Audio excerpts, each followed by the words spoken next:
አንዳንዶቻችሁ ለመፈቀር ብላችሁ ራሳችሁን ትከዳላችሁ። አያችሁ አንድ ሰው ከልቡ ማያፈቅር ማይወድ ከሆነ የአዶናይ ሙሉ ቪዲዮ አለ አብረን እናያለን። እስከመጨረሻው ድረስ ቪዲዮ ላይክ፣ ሼር፣ ቻናሉን ሰብስክራይብ በማድረግ አብራችሁን ቆዩ። አዶናይ አዲስ ቪዲዮ አጋርቷል። በሚገርም ሁኔታ በአጭር ጊዜ አገግሞ ጃኒ እያለ በቀጥታ ባይናገርም ነገር ግን በፍቅር ጉዳይ እኛ እየፈልግናቸው እነሱ ስለማይፈልጉን ሰዎች ምን ማድረግ እንዳለብን በጣም ትልቅ የሆነ ሐሳብን አጋርቶናል። እስኪ ቪዲዮውን እንመልከተው። አንዳንዶቻችሁ ለመፈቀር ብላችሁ ራሳችሁን ትከዳላችሁ። አያችሁ አንድ ሰው ከልቡ ማያፈቅር ማይወድ ከሆነ ያ ሰውን ለማሳመን መጣር የለብንም። ካጠገባችሁ ያሉ ሰዎች ይውደዷችሁ አይውደዷችሁ የእናንተ ጉዳይ አይደለም። መልፋት የለባችሁ። ችግራችን ብዙዎቻችን እንለፋለን። ችግሩ መልፋት ላይ ነው ያለው። እስከ ለፋህ ድረስ ህይወት ሁሌም ከባድ ትሆናለች። ከዛ ስንቴ ከተጎዳ በኋላ እንዳለው አዶናይ በፍቅር ጉዳይ ልመና አይሰራም። መለማመጥና ልመና የማይሰራባቸው ብዙ ቦታዎች ቢኖርም ትልቁ የማይሰራበት ቦታ ፍቅር ላይ ነው። ሰዎች በፍቅር ላይ እያሉ በተለያየ ሁኔታ ብሬክአፕ ይፈጠራል። ነገር ግን ብሬክአፕ በሚፈጠርበት ጊዜ አጥፍተሽ ከሆነ ይቅርታ በይው፣ አጥፍተህ ከሆነም ደግሞ ይቅርታ በላት። ነገር ግን ከይቅርታ ባለፈ መለመንና መለማመጥ አያስፈልግም። ፍቅር በመዋደድ እንጂ በልመና ፈጽሞ አይሆንም። ከተጎዳ በኋላ ከተማርክ በኋላ መጨረሻ የሚገባ ነገር ምንድነው? ለቀቅ ማድረግ እንዳለብህ ነው። ሰው የፈለገውን ነገር እንዲመርጥ መፍቀድ እንዳለብህ ነው።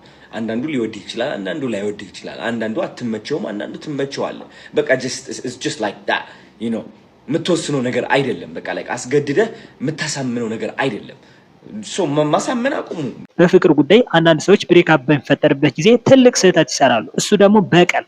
በፍቅር ጉዳይ አብራችሁ እያላችሁ ብሬክአፕ በሚፈጠርበት ጊዜ መበቀል ከፈለጋችሁ ተበድላችኋል። ነገር ግን መበቀል ያለባችሁ ምን አይነት በቀል ነው ልንገራችሁ። እናንተ መበቀል ያለባችሁ ፊዚካሊ ሳይሆን ሜንታሊ ነው። ሜንታሊ ደግሞ ምን ማድረግ እንዳለባችሁ ልንገራችሁ። በገንዘብ፣ በአመለካከት እንዲሁም በሁሉም ነገር ከበፊቱ የበለጠ የተሻለ ሆናችሁ አሳዩት። ያ ሰው እናንተን ጥሏችሁ የሄደ የተሻለ ሰው ፈልጉ አይደል?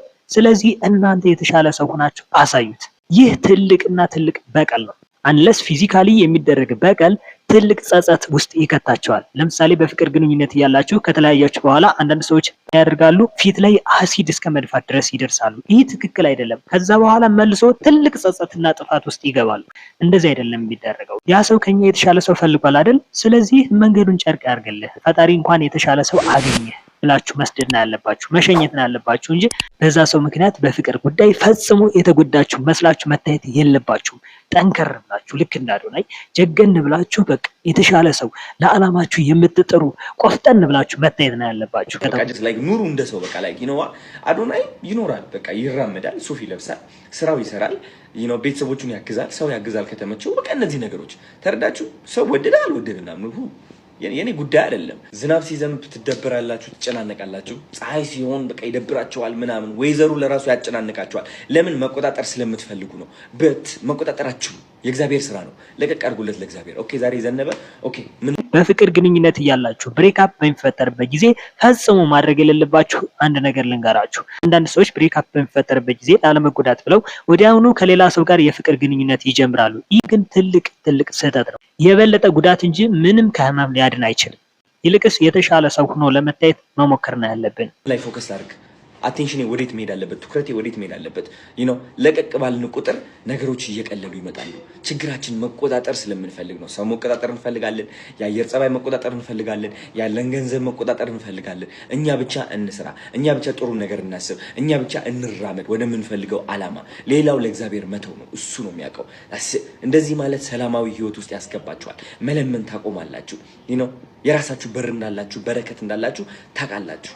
ውድ የጽናት ሚዲያ ቤተሰቦቼ ቪዲዮ ላይክ፣ ሼር፣ ቻናሉን ሰብስክራይብ ማድረግ እንዳትረሱ። በቀጣይ በሌላ አነጋጋሪ ቪዲዮ እንገናኛለን። በሌላ ቪዲዮ እስከምንገናኝ ባይ ባይ፣ ቻው።